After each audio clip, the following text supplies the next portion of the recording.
اس قافلے میں سے ایک شخص نے قرآن پاک کی تلاوت کی، الم یأن للذین آمنوا ان تخشع قلوبہم لذکر اللہ۔ اس کا ترجمہ ہے یعنی کیا اہل ایمان کے لیے، کیا ایمان والوں کے لیے وہ وقت نہیں آیا کہ ان کے قلوب، ان کے دل اللہ کے ذکر سے خوف زدہ ہو جائیں۔ اللہ اکبر! اتنا سننا تھا کہ حضرت فضیل بن عیاض رحمۃ اللہ علیہ کی زندگی بدل گئی۔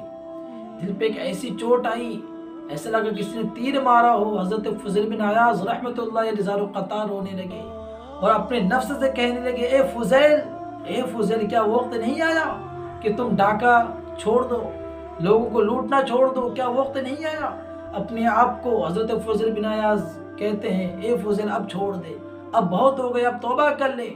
حضرت فضیل بن عیاض اپنے آپ سے بات کر رہے ہیں اور زار و قطار رو رہے ہیں۔ روتے روتے ایک جنگل میں نکل پڑے، انہوں نے اپنے گناہوں سے توبہ کی اور جنگل میں نکل پڑے۔ جب جنگل میں نکلے تو ایک قافلہ پڑاؤ کیا ہوا تھا، ایک قافلہ ٹھہرا ہوا تھا۔ جب ان لوگوں نے دیکھا کہ فضیل آ رہے ہیں تو ان قافلے میں سے ایک بندے نے کہا، ارے جلدی ایسے بھاگ چلو، دیکھو ڈاکوؤں کا سردار فضیل آ رہا ہے، اگر وہ آ گیا تو ہمیں بھی لوٹ لے گا، چلو بھاگ چلتے ہیں۔ حضرت فضیل بن عیاض نے جب دیکھا کہ وہ بھاگ رہے تو حضرت فضیل بن عیاض نے فرمایا، بھاگو نہیں، رک جاؤ، ٹھہر جاؤ۔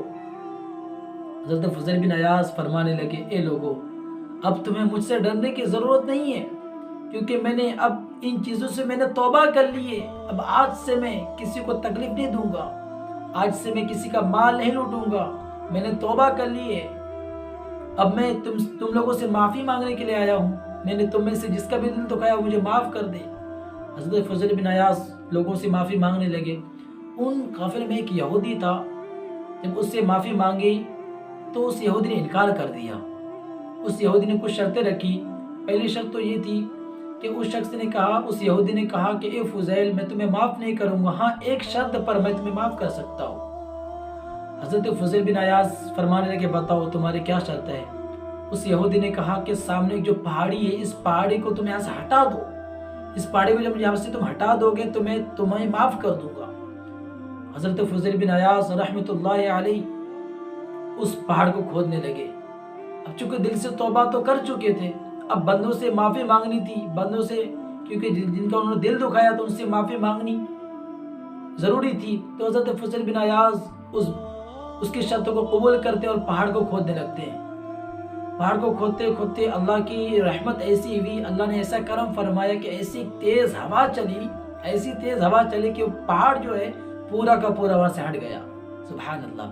کہتے ہیں نا، اللہ چاہے تو کیا نہیں ہو سکتا۔ اللہ نے اپنے اس نیک بندے حضرت فضیل بن عیاض رحمت اللہ علیہ کی مدد کی اور اس پہاڑ کو کچھ ہی وقتوں میں وہاں سے ہٹا دیا۔ اس یہودی نے جب یہ کچھ دیکھا تو دل میں خوش تو ہوا۔ پھر اس نے کہا، اے فضیل بن عیاض، یہ آپ نے میری شرط پوری تو کر دی ہے، لیکن میں نے اپنے آپ سے وعدہ کیا ہوا تھا کہ میں اس وقت تک آپ کو معاف نہیں کروں گا جب تک آپ میرے پیسے مجھے لوٹا نہیں دیتے۔ اے فضیل بن عیاض، چونکہ میں نے قسم کھائی ہے، اس کی کفارے ادا کرنے کی وجہ سے آپ ایک کام یہ کریں کہ میرے تکیے کے نیچے ایک اشرفیوں کی تھیلی ہے، میرے جو تکیہ ہے، میرے جو بستر ہے، میرے تکیہ جو ہے اس کے نیچے ایک اشرفیوں کی تھیلی ہے، وہ اشرفی کی تھیلی آپ اٹھا کے میرے ہاتھ میں دے دیں، آپ جو میں نے قسم کھائی کفارہ ادا ہو جائے گا۔ حضرت فضیل بن عیاض نے کہا ٹھیک ہے۔ حضرت فضیل بن عیاض رحمۃ اللہ علیہ اس بندے کی تکیے کے نیچے سے اشرفی کی تھیلی کو نکالتے ہیں اور اس بندے کو ہاتھ میں دے دیتے ہیں۔ جب اس بندے نے اس اشرفی کی تھیلی کو کھول کے دیکھا تو بڑا حیران ہوا، بڑا خوش ہوا۔ اس شخص نے اس تھیلی کو فوراً بند کیا اور کہا، اے فضیل بن عیاض، بس ایک شرط اور ہے، اب ایک شرط میری آپ پوری کر دیں گے تو میں آپ کو معاف کر دوں گا۔ کہا، بتاؤ اب کیا تمہاری شرط ہے؟ اس شخص نے کہا، اے فضیل بن عیاض، آپ مجھے کلمہ پڑھا کر مجھے مسلمان کر لیجئے، اگر آپ کلمہ پڑھا کر مجھے مسلمان کر لیں گے تو میں آپ کو معاف کر دوں گا۔ سبحان اللہ! حضرت فضیل بن عیاض رحمۃ اللہ علیہ اس بندے کو کلمہ پڑھاتے مسلمان کر لیتے ہیں، وہ یہودی مسلمان ہو گیا۔ اب کہتا ہے، اے فضیل بن عیاض، میرے ایمان لانے کی وجہ یہ ہے کہ میں نے ایک تورات میں پڑھا تھا کہ جو سچے دل سے توبہ کرتا ہے، سچے دل سے توبہ کرنے والا اگر مٹی کو اگر ہاتھ لگا دے تو مٹی سونا بن جاتی ہے۔ اے فضیل بن عیاض رحمۃ اللہ علیہ، وہ اشرفی کی تھیلی جو آپ نے مجھے اٹھا کر دی تھی، وہ اشرفیاں اس کے اندر نہیں تھی، نہ ہی اس کے اندر سونا تھا، بلکہ جان بوجھ کر میں نے اس تھیلی کے اندر میں نے مٹی بھری ہوئی تھی۔ چونکہ اس بات پہ مجھے یقین نہیں تھا، اس لیے میں نے اس تھیلی کے اندر میں نے مٹی بھری ہوئی تھی۔ لیکن جب آپ نے توبہ کر لی اور آپ نے اس تھیلی کو جب آپ نے میرے ہاتھ میں دیا تو وہ مٹی کی ساری سونا بن چکی ہے۔ سبحان اللہ۔ وہ یہودی کہنے لگا کہ اب مجھے یقین ہو گیا کہ یقیناً آپ کا مذہب، آپ کا اسلام بالکل سچا ہے۔ میرے بھائیو، دیکھا آپ نے، وہی حضرت فضیل بن عیاض جو کہ ڈاکو تھے، لوگوں کو لوٹتے تھے، لیکن جب انہوں نے سچی دل سے توبہ کی تو اللہ نے ان کی توبہ قبول فرمائی، اللہ نے ان پر اپنا فضل فرمایا، اور ساتھ ہی ساتھ ان کے ذریعے ایک یہودی کو ایمان کی دولت نصیب کی۔ تو میرے بھائیو، اللہ تبارک و تعالی ہم سبوں کو اولیاء کرام کے نقش قدم پہ چلنے کی توفیق عطا فرمائے۔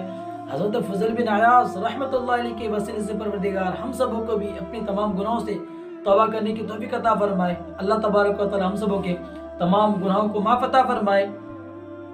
اللہ تبارک و تعالی سے دعا ہے میرے مولا ہم سبوں کی ایمان و عقیدے کی حفاظت فرمائے، اور ہم سبوں کو جب بھی موت دے میرے مولا ہم سبوں کو کلمے والی آسان سے موت نصیب عطا فرمائے۔ السلام علیکم ورحمۃ اللہ وبرکاتہ۔